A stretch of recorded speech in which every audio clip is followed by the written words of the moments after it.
Mas eu queria começar falando contigo, Lênio, por favor, sobre a inegibilidade, que a gente sabe que foi marcada pelo Alexandre de Moraes, agora a votação no Supremo Tribunal Federal no dia 22, na semana que vem, acho que na quinta-feira, se não me engano, dia 22.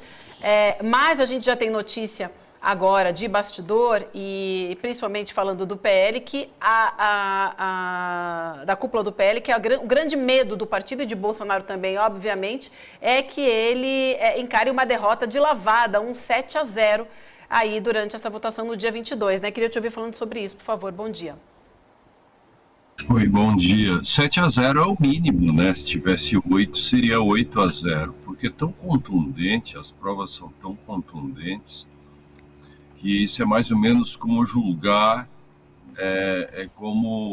como julgar os ditadores da Argentina, né?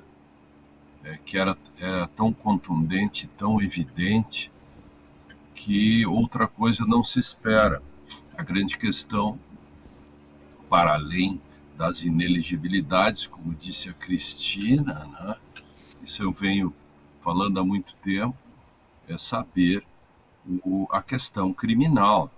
No Brasil, nada acontece sem o Ministério Público. Então, se o Ministério Público não quer, nada acontece. Esse é o sistema que funciona desse modo. Até agora, por incrível que pareça, não há processo criminal contra o Bolsonaro. Não há. Por quê? Porque o Ministério Isso depende do Aras ou não? Ou o Ministério Público sem o Aras consegue colocar? Consegue. São duas coisas diferentes. Foi bom perguntar isso, Eduardo. A questão do golpe, tudo que está relacionado ao golpe de 8, a tentativa de golpe, é do Supremo. Tá. Se é do Supremo, é do Aras. Ainda. O Aras termina o mandato em setembro. Tudo que não for ligado diretamente do inquérito mãe, aquele que nós temos essa circunstância. Por exemplo, essas pessoas todas que estão sendo processadas no Supremo, Cid também, todos eles estão ligados umbilicalmente ao inquérito mãe, aquele famoso inquérito aberto pelo Toffoli, relatado pelo Alexandre de Moraes, e no qual tudo está pendurado, tá? Até para fazer um desenho, né? A mãe, o inquérito mãe, depois os filhotinhos, tudo embaixo. Tudo que está ligado àquele é do Aras, hoje. E tudo que não está, por exemplo, a questão da CPI, a questão de Manaus, isto pode ser feito por qualquer membro do Ministério Público. Por exemplo, o negócio do auxílio emergencial lá, do aquele consignado, daquilo tudo que jorrou dinheiro só no dia da eleição. Por exemplo. Pronto. Esse diretamente por qualquer procurador, não depende do Aras. Então também não vamos colocar, vamos dar a César o que é de César, né? E de Aras o que é de Aras, e vamos também vamos colocar na conta dos outros membros do Ministério Público essa questão da Caixa Federal, todos esses escândalos. Isto nada. As carreatas, as motociatas, cartão de vacinação. A própria questão do cartão de vacinação, isto não depende diretamente do Procurador-Geral da República, porque o Bolsonaro não tem mais foro especial. Ele só responderá junto ao Supremo em face da ligação do golpe do dia. Está ligado em cima, isso assim como o Cid, assim como o João da Silva, empresário de Tucunduva, que financiou os atos. A relação é a mesma. Nenhum dos dois tem foro. Porém, serão julgados no Supremo. Então, isso tem que ficar bem claro, porque a coisa não depende apenas do Procurador-Geral da República, depende de mais pessoas. E, aliás, como eu disse, eu esperaria uma coletiva por semana do Ministério Público para atualizar a gente, né? para saber, olha, a Silvinei será ouvido. Aliás, a questão do Silvinei, até agora, eu quero saber também se a aposentadoria dele, já que caçaram o Dallagnol e tudo e coisa, como é que o Silvinei faz toda aquela pataquada e no dia seguinte escapa? Está aposentado.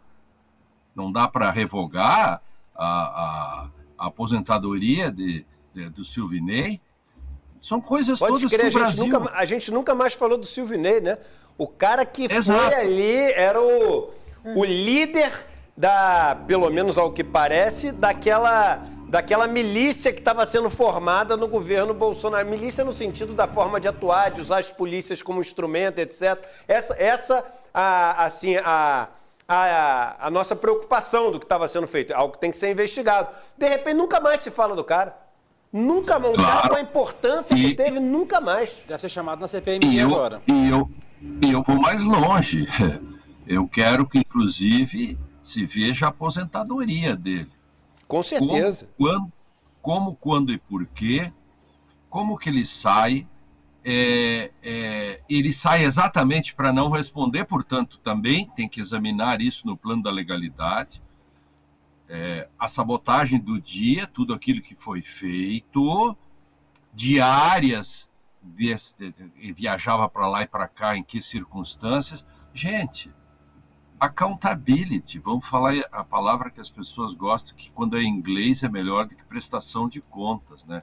A coisa do compliance não pegou no Brasil. O que você faz? Eu faço compliance. Eu achei que era vigilância, alguma coisa, mas aí o cara faz compliance, né? Agora, então vamos chamar isso então pelo nome, né? Accountability. Vamos lá, prestação de contas. Eu gostaria de ver uma coletiva por semana. Aliás, sobre Curitiba. Curitiba estão atrás de 2,9 bilhões, que não sabem onde é que estão. Antes de chegar lá o corregedor, o Ministério Público já deveria ter feito uma coletiva e dizer, olha, nós estamos atrás disso também. O Ministério Público perdendo protagonismo, né? O corregedor é o protagonista, agora vai também a Rosa Weber, vão a Curitiba examinar tudo aquilo lá, porque, pelo jeito, aquilo lá é uma desorganização total, sumiu...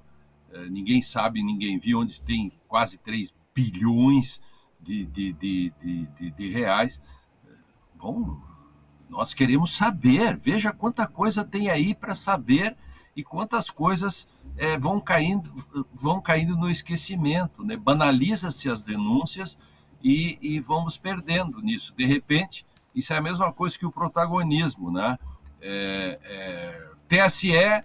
vira só o Alexandre de Moraes, como se a instituição não fosse maior. Então, o Brasil não pode depender apenas de protagonismos, nem do corregedor, do CNJ, para limpar essa questão ligada à Lava Jato em Curitiba e Porto Alegre, e nem só o Alexandre de Moraes com relação a tudo isso.